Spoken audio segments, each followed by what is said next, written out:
Hi there, in this video I want to show you how you can add a new user in the Windows 10. For do that, just here click on the start menu, and after that here click on the settings, and then click on the accounts, and after that here find a family and other users.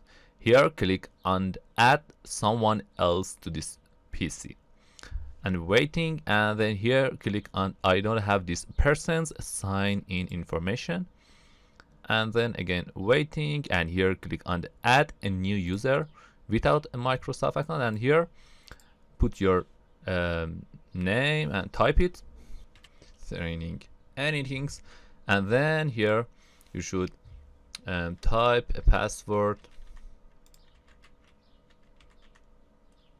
and here you should fill these options, for example this and some things,